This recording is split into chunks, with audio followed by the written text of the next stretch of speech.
इंग्रजी नवीन वर्ष सुरू झालं आहे, तर हे 2026 सगळ्यांना सुखसमृद्धीचं, आनंदाचं आणि भरभराटीचं जावो अशा शुभेच्छा देते आणि एका नवीन व्हिडिओला सुरुवात करते. नमस्कार, मी स्वप्ना वायकर, वायकर्स किचनमध्ये तुमच्या सगळ्यांचं मनापासून स्वागत करते.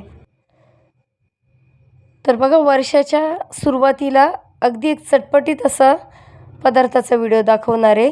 आवळ्याचं लोणचं करायचं आहे आपल्याला, चटपटीत असं आवळ्याचं लोणचं. त्याच्यासोबत मी हळद आणि आलंही त्याच्यामध्ये घालणार आहे.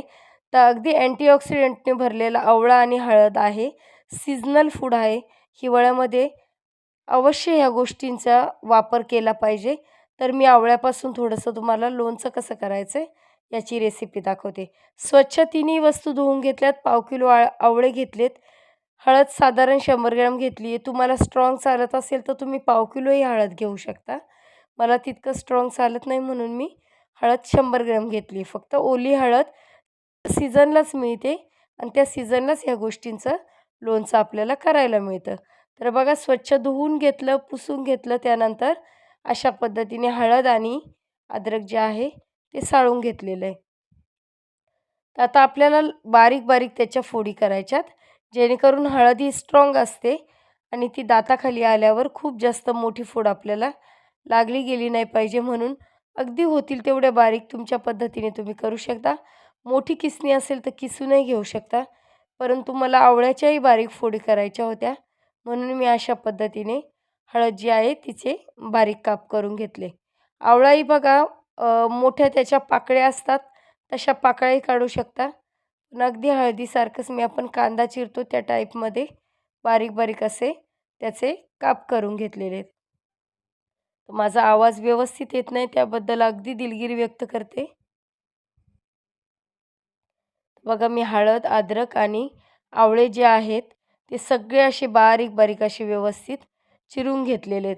सीझनल फूड जशी प्रत्येक सीझनमध्ये खाल्ले जातात, तसेच अशा पद्धतीच्या काही भाज्या, फळभाज्या प्रत्येक सीझनमध्ये आपण खाल्ल्या पाहिजे.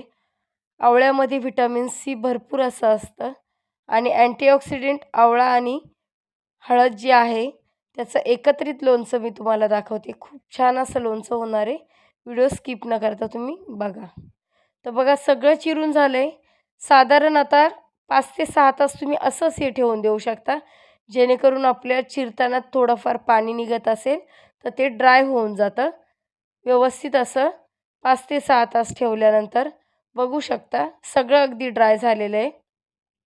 तर आता तिन्ही जिन्नस व्यवस्थित एकत्र करायच्या, जेणेकरून एकाच साईडला हळद किंवा अद्रक असं राहायला नको. व्यवस्थित मिक्स करून घ्यायचं. बरं, आता हे समप्रमाणात तुम्ही प्रमाण आवळ्याचं आणि हळदीचं वापरू शकता, परंतु ज्याला जसं घरामध्ये सहन होईल किंवा लोणचं ज्या पद्धतीचं पाहिजे आहे त्या पद्धतीने तुम्ही हे वापरू शकता. तर बघा, साधारण 1 ते 1.5 चमचा मी मीठ टाकलेलं आहे आणि लिंबू पिळून घ्यायचं आहे. तर आता इथे मी लिंबू पिळते. ह्या स्टेजला तुम्ही बारीक बारीक लिंबाच्या फोडी करून त्याच्यामध्ये ॲड केल्या तरी चालतील. तर आता कोणत्याही लोणच्याला आपण हळद मीठ लावून ठेवतो आणि नंतरला त्याचं पाणी काढून टाकतो. आता इथे हळद ऑलरेडी आपण ओली हळद ठेवलेली आहे. त्याचा सगळा पिवळसरपणा त्या लोणच्यात उतरणार आहे हळदीचा. त्यामुळे आपण हळद न टाकता फक्त लिंबू आणि मीठ टाकलेलं आहे, जेणेकरून त्याचा तुरटपणा वगैरे आवळ्याचाही थोडासा कमी होतो. तर बघा, आता साधारण मी रात्रभर ठेवलं. सकाळी तुम्हाला दाखवते. खूप जास्त असं याला पाणी सुटत नाही, जसं कैरीला सुटतं त्या पद्धतीत थोडंसं अगदी पाणी सुटलेलं आहे. तर ते व्यवस्थित सगळं एका चाळणीमध्ये आपण काढून घ्यायचं आणि अ, आपले हळद मीठ लावलेलं जे आहे ते निथळायला ठेवून द्यायचं. तर आता आपल्याला लोणच्याचा मसाला करायचा आहे, तो दाखवून देते मी. खूप जास्त जिन्नस काहीच घेतले नाही मी. अर्धी वाटी मोहरीची डाळ घेतलेली आणि पिवळी डाळ आणि पाववाटी अगदी मेथीदाणे घेतलेले, 3 ते 4 लवंगा घेतलेल्या आहेत. आता इथे बघा, मीठ घ्यायचं 1 ते 1.5 चमचा, गरम मसाला घेतला 1 चमचा, कलरसाठीचा लाल तिखट 1-1.5 चमचा घेतला आहे आणि साधा लाल तिखट 1 चमचा घेतला आहे. तिखट तुमच्या आवडीनुसार थोडंफार कमी जास्त करू शकता. आता मोहरीची डाळ आणि मेथीदाणे आहेत थोडेसे ओबडधोबड वाटायचे, खूप जास्त असे बारीक आपल्याला करायचे नाही. इथे मी पॅन ठेवलं आहे. पॅनमध्ये तेल टाकून घेतले साधारण 1 वाटीभर. सुरुवातीला खूप जास्त तेल टाकायचं नाही. तेल अगदी कडकडीत होऊन दिलं, गॅस बंद केलेला आहे आणि मी आता हे सगळे जिन्नस जे आहे मसाला बनवण्याचे ते टाकते आहे. साधारण अर्धा ते पाऊण चमचा हिंग टाकला आहे आणि मेथी दाणे आणि पिवळी मोहरी डाळ जी आहे ती डाळ टाकलेली त्याच्यामध्ये आणि आपण जे मसाले तुम्हाला दाखवलेत मी, ते मसाले मी त्याच्यामध्ये ॲड करून घेतलेत. व्यवस्थित तेलात परतून घ्यायचे. तेल अजूनही गरम आहे. तेलाला बुडबुडे येतात. ते मसाला व्यवस्थित असा परतला जातोय. पण मसाला जळला गेला नाही पाहिजे. म्हणून आपल्याला गॅस बंद करून ह्या सगळ्या वस्तू त्याच्यामध्ये टाकायच्यात.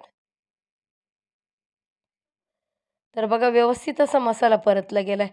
अगदी थंड करायला ठेवून द्यायचं, घाई करायची नाही. लोणच्यामध्ये मिक्स करायची. तोपर्यंत आपलं जे हळद मिठाचं पाणी काढून घेतलेलं आहे आपण, ते पाणी त्यातलं निघून जातं आणि फोडी ज्या असतात आवळ्याच्या, त्या फोडी आपल्या कोरड्या झालेल्या आहेत. आता साधारण मी 2-3 तास हे सगळं ठेवून दिलं आणि व्यवस्थित मसालाही थंड झाला आहे. फोडींमधलं पाणी निघून गेलेलं आहे. त्याच पॅनमध्ये मी आता ह्या सगळ्या फोडी टाकून घेतल्या. व्यवस्थित असं एकजीव केलं. प्रत्येक फोडीला मसाला लागला पाहिजे याची काळजी घ्यायची आणि खूप चटपटीत असं हे लोणचं होतं. मी फर्स्ट टाईम केलं. शेजारच्या आजींची ही रेसिपी पाहिली होती आणि त्यांची रेसिपी ऐकूनही मी ही रेसिपी केलेली आहे. पण खूप छान झाली. तुम्ही नक्की ट्राय करा आणि माझं या हळदीचं आणि आवळ्याचं लोणचं तुम्हाला आवडलं असेल तर कमेंट्स करून अवश्य सांगा. व्हिडिओला लाईक, शेअर, सबस्क्राईब करा. तर बघा सगळं मिक्स झालं आहे. आता सगळा मसाला थंड झाल्यावर आपण लोणचं मिक्स केलं होतं.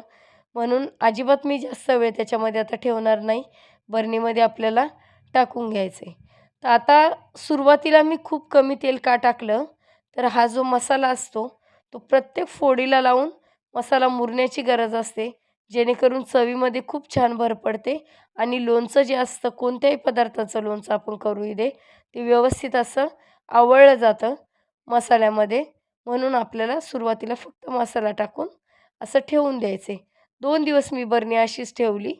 दिवसानंतर परत 1 वाटीभर तेल गरम करायचं. तेल कडकडीत झालं पाहिजे. कडकडीत झाल्यानंतर गॅस बंद करून पूर्णपणे थंड करायचं आणि बघा साधारण लोणच्याच्या वर येईपर्यंत म्हणजे आपलं जितकं फोडी आहेत त्याच्या वर येईपर्यंत आपल्याला लोणच्यामध्ये तेल टाकायचं आहे. तर मी साधारण अर्धी ते पाऊण वाटी तेल घेतलं होतं. हे तेल मला पुरेसं पडलं आहे. सुरुवातीलाही मी अर्धी ते पाऊण वाटी इतकं तेल घेतलं होतं. मसाल्याला पुरेल इतकंच घ्यायचं आहे. तर आता हे मी पाव किलो आवळा आणि 100 ग्रॅम हळद, अगदी थोडंसं अद्रक घेतलं होतं, ह्या प्रमाणात केलं आहे.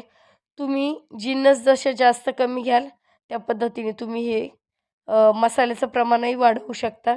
तर माझं हे लोणचं कसं वाटलं कमेंट्स करून अवश्य सांगा आणि अगदी वर्षभर ही लोणचं टिकलं जातं. परंतु मी थोडंच केलं आहे, ते खूप जास्त दिवसासाठी राहणार नाही आहे. तुम्ही 1 किलो आवळ्याचं नक्की ट्राय करू शकता.